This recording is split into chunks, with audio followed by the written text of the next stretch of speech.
Let's talk about investment opportunities. Both of you guys are investors. I love to invest in real estate, support investors in real estate. So, let's just kind of go through the list. A lot of talk last year. We talked about, the zoning changes that have been happening, the creation of DADUs and multiple, units on people's property. Still seeing a lot of that happening. Is that taken off like we thought? Like what's going on in that market? It's extremely taken off to the point where I think a lot of first-time home buyers, so we're recording this in Everett, Washington. In Everett, Washington specifically, as the smaller properties come on the market, they're getting bid up and they're being purchased by investors. So on this podcast and on my podcast and on everything we've been talking about for the last year, we told you this was coming.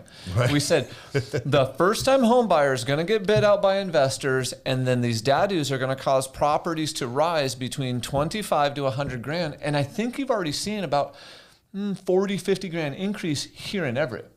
And then one of them right over there, 1,000 square foot backyard home sold, pending right now, $599. So just to clarify, they built a detached ADU in the backyard. Yes. It's 1,000 square feet. 1,000 square feet. And it sold for? It's pending $599. He sold the one next to it off market, $575 to one of the neighbors. $599 pending on the market. So you've got comps that are showing that little DADU is worth 600 grand. All in for us to build that thing, even if you got to pay a builder to build it, you're like 315, 350.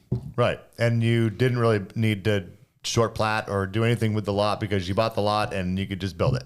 Go get a building permit and then slap a condo over the top of it. All right, so that's hot. What about fixes and flips? You guys both have been in that world. I mean, are you seeing a lot of opportunities for fix and flips? Do you have investors still looking for those? Is that still happening?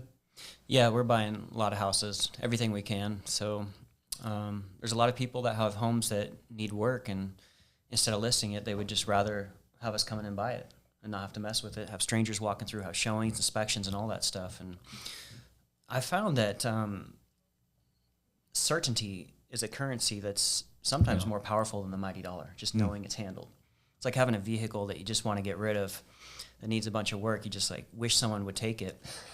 Well, I found that in the real estate with some houses, and it surprised me. I say, look, I could sell your home here, or I could buy it here.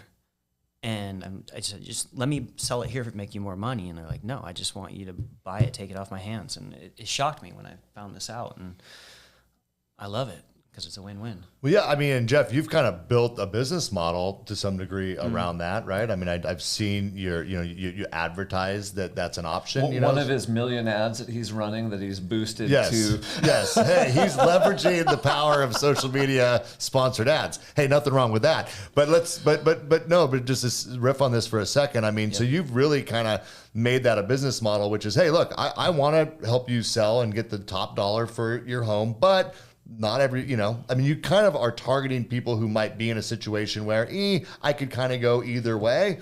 And these are houses that many times they wouldn't get top dollar in their current state, and they may not have the funds to put into them. So maybe just talk a little bit about, I mean, that strategy. Who is the perfect person for that? Or are you targeting a certain type of a buyer, or it's just, these end up coming to you because you're willing to do things that other real estate agents aren't willing to do with those properties? Yeah, we just think outside the box, right? Because most sellers, they're stuck, they're paralyzed. And it's because their house needs carpet, paint, landscaping, a new roof, or they just don't know where to start. And so some people, we just come in, look at their house, and we give them options. We're like, look, we can front load these costs, these repairs, and you can pay us back at closing, and we can sell it for here.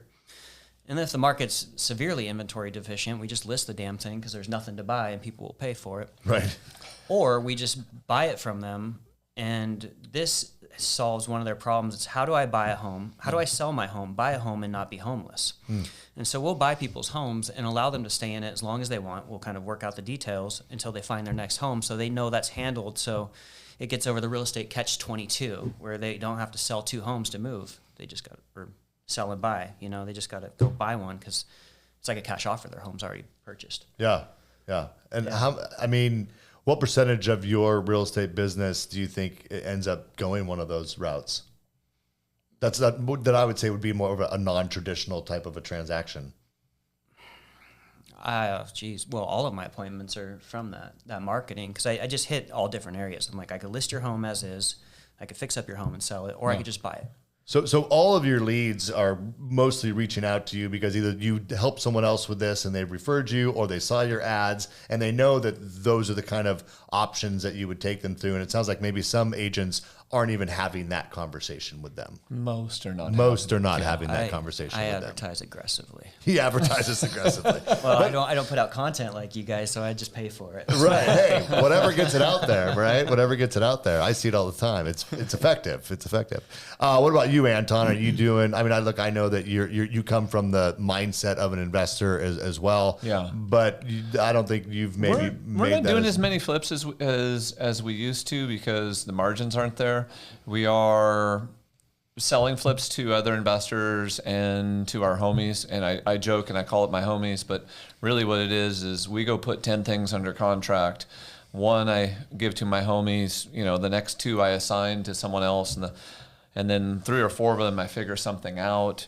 2 of them we're going to build all the way through, and then 1 I'm going to keep. So a lot of that's like wholesaling.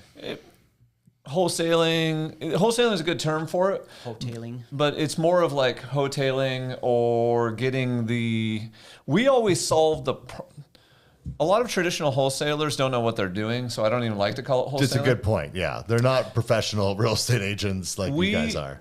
We package it up and solve the problem. So, like one we were talking about earlier, we're getting the eviction done. We're figuring out the surveying. We're figuring out the drain field. So this could be fully packaged and ready to go for another investor. A traditional wholesaler, one, they haven't sold a shit ton of real estate. They just throw it out there and go, I hope it works. How much is a shit ton? A shit ton? A shit ton starts at thousands. So when you can say you've sold thousands of homes, that's an official shit ton. Okay, perfect. Thanks for clarifying. Yeah.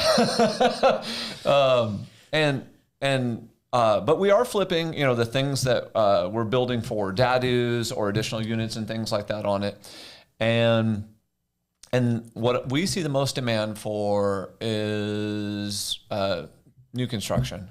I think you're going to continue to get a premium in the ADU dadu space, in the middle housing, and I think that's your biggest and best opportunity that I just recommend everyone get involved in.